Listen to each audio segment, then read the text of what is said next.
Du scapulaire. Le scapulaire, Marie nous le donne vers 1251. On est en Angleterre, on est à 40 km au sud-est de l'actuel Londres, dans le Kent, un petit village qui s'appelle Elsford.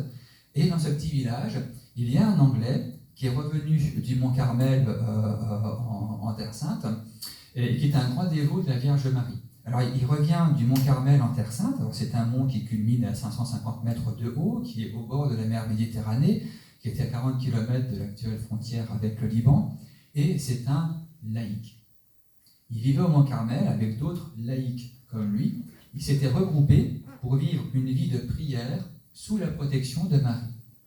Et quand ils reviennent en Europe, parce que progressivement les Mamelouks, les musulmans, enfin les milices musulmanes de l'époque, avec Saladin et les autres, reprennent progressivement le territoire. Donc ils reviennent dans leur pays respectifs. Simon Stock est anglais, il prend le bateau d'un baron anglais et il revient chez lui dans le Kent. Et là, avec quelques autres laïcs comme lui, ils vont fonder progressivement, lui et d'autres, l'ordre du Carmel. Mais en attendant, ils se tournent vers la Vierge Marie pour lui demander de bénir leur projet de vie, vivre une vie de prière sous la protection de Marie. On a là déjà les deux fondamentaux du scapulaire, vie de prière sous la protection de Marie. Et effectivement, on a retenu la date du 16 juillet 1251, bon, on n'est pas très sûr, c'est entre 1247 et 1252. La Vierge Marie apparaît à Saint-Simon-Stock.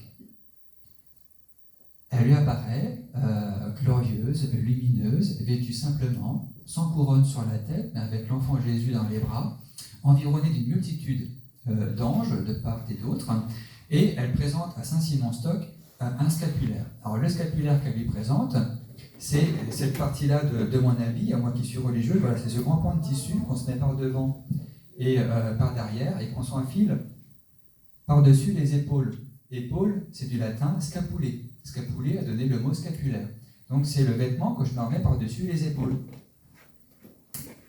Donc elle lui donne ce scapulaire en lui disant « Quiconque, voici un privilège pour toi et ceux qui ont vécu sur le mont Carmel comme toi, quiconque mourra revêtu de cet habit sera sauvé. » Et alors Simon, qui est quand même, je me mets à sa place, il y a devant lui la Vierge Marie qui lui apparaît, c'est une grâce extraordinaire, inouïe, inoubliable. Comme c'est un homme de la société féodale du XIIIe siècle anglais, il comprend tout de suite trois choses que Marie lui demande. La première chose, si j'accepte de porter le scapulaire, c'est que Marie me parle de privilège. Voici un privilège pour toi. Le privilège, en ce XIIIe siècle féodal, c'est une alliance, c'est une protection. C'est comme si Marie disait « Je veux te prendre sous ma protection, est-ce que tu acceptes ?» Si tu portes le scapulaire, tu acceptes que je te prenne sous ma protection. À l'époque, un paysan, par exemple, un paysan aisé, on appelait les paysans aisés les vilains à l'époque. Donc un vilain, elle pouvait aller voir le seigneur du coin et lui demander sa protection, son privilège.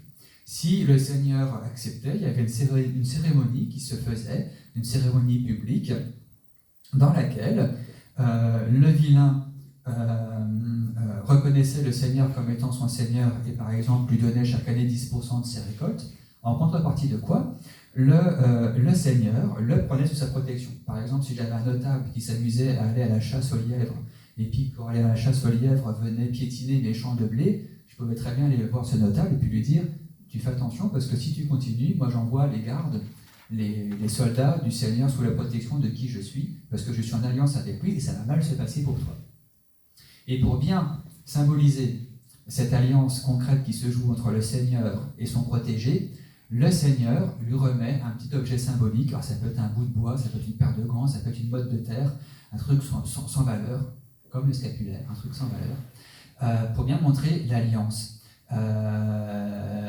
Et le Seigneur va lui donner en partage un petit fief qui sera le patrimoine de ce protégé. Et donc Simon comprend que Marie veut le prendre sous sa protection et lui prépare une place à ses côtés dans le royaume qui est le sien, qui est le royaume que Jésus lui a donné en héritage.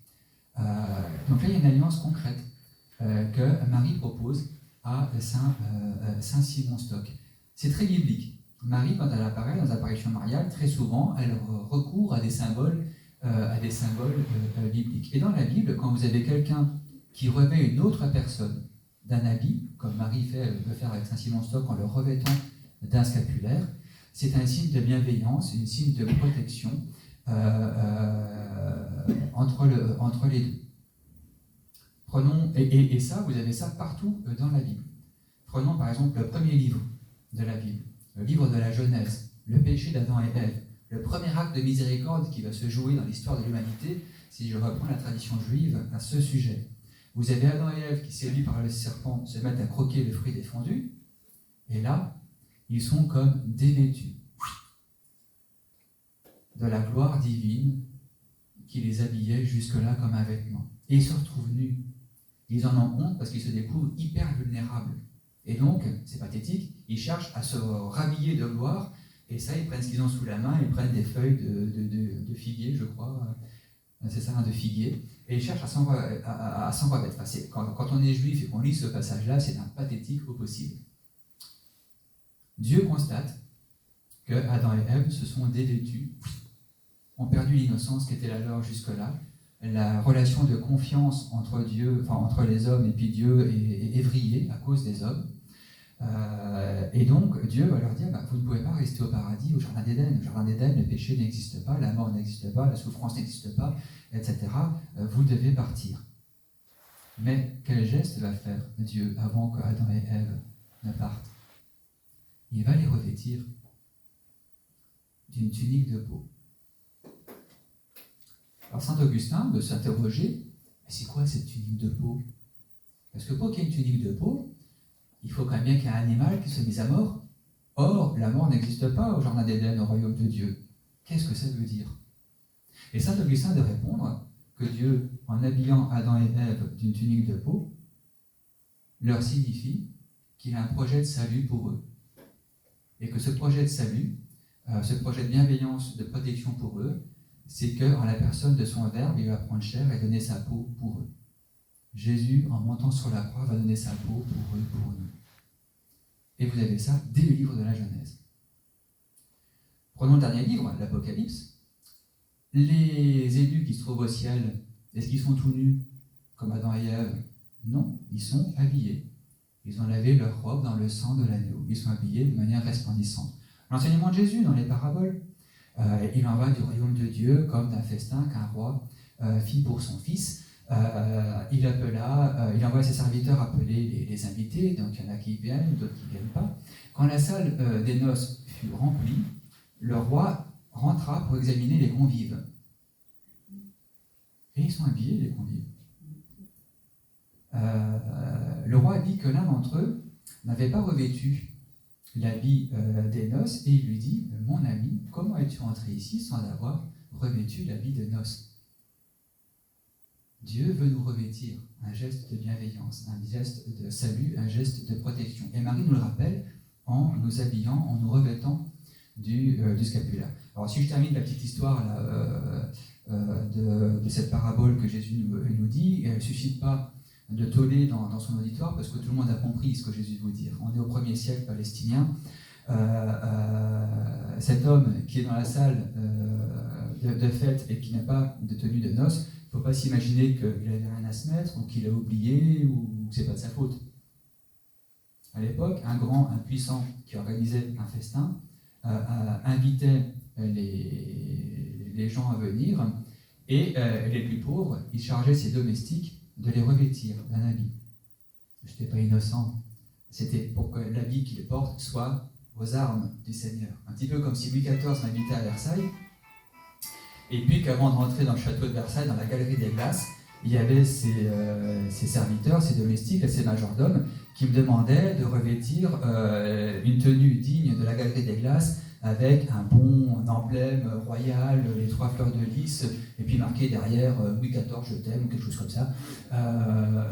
Donc en fait, cet invité qui était là sans avoir revêtu le vêtement de noces n'est pas là parce qu'il a refusé de revêtir cet habit. Là où Marie veut au contraire tout faire pour que nous acceptions de revêtir le salut que nous donne Jésus-Christ. Et donc ça, Saint Simon Stock le comprend tout de suite. Si je porte le scapulaire, j'entre dans une alliance avec Marie qui me promet une place au ciel à ses côtés, comme d'après les symboles qu'elle prend. La deuxième chose que Marie fait comprendre aux personnes qui portent le scapulaire, et ça surprend beaucoup Saint Simon Stock, mais je ne vais pas trop rentrer dans les détails, c'est que Marie se présente à lui comme étant une maman. Et bon, c'est très étonnant, mais peu importe, pour Saint Simon Stock, pour sa mentalité de l'époque. Pourquoi ? Parce que revêtir quelqu'un d'un vêtement, comme veut le faire Marie avec chacun d'entre nous, c'est un geste éminemment maternel. Quel est le tout premier geste qu'une maman, je parle sous le contrôle des mamans dans la salle, quel est le tout premier geste que fait une maman quand son enfant vient de naître ? Eh bien, elle l'habille au moins de ses bras. Donnez-le-moi. J'ai jamais été dans une clinique, mais j'ai jamais entendu un récit où une maman aurait dit allez le laver, là, puis je le prendrai après. Ou bien, bon, quand il aura arrêté de crier, je le prendrai. Non, non, c'est tout de suite. Je le prends au moins dans mes bras. Que fait Marie elle-même dans l'évangile selon Saint Luc ? Elle mit au monde son fils premier-né, virgule, elle l'emmaillota. Premier geste de Marie. Marie veut faire pareil avec nous. Je suis ta mère, je suis la mère des mamans, et comme la mère des mamans, j'ai une grande peur, il n'y a pas pire que ça pour une maman, c'est celle de te perdre. Je ne veux pas te perdre. Prenez une maman, vous pourriez tout lui faire. L'envoyer à l'autre bout du monde, la déshériter, je sais pas moi, la précariser, etc. Rien ne sera pire que voir son enfant mourir. Marie, c'est la mère des mamans, elle ne veut pas que nous mourions, elle veut que nous soyons sauvés en vie à ses côtés. Et ça, Saint Simon le comprend tout de suite. Habiller un enfant, c'est un geste évidemment maternel. Marie nous fait comprendre à travers ce geste que, de la même manière qu'un bébé ne peut pas s'habiller par lui-même, de la même manière, un homme ne peut pas se sauver par lui-même. De la même manière qu'un bébé a besoin d'être revêtu par une maman, de la même manière, j'ai besoin de revêtir Jésus-Christ pour être sauvé des mains maternelles de la Vierge. C'est Marie qui a revêtu le Verbe de sa propre chair, et Marie veut nous revêtir du salut de son propre Fils Jésus-Christ.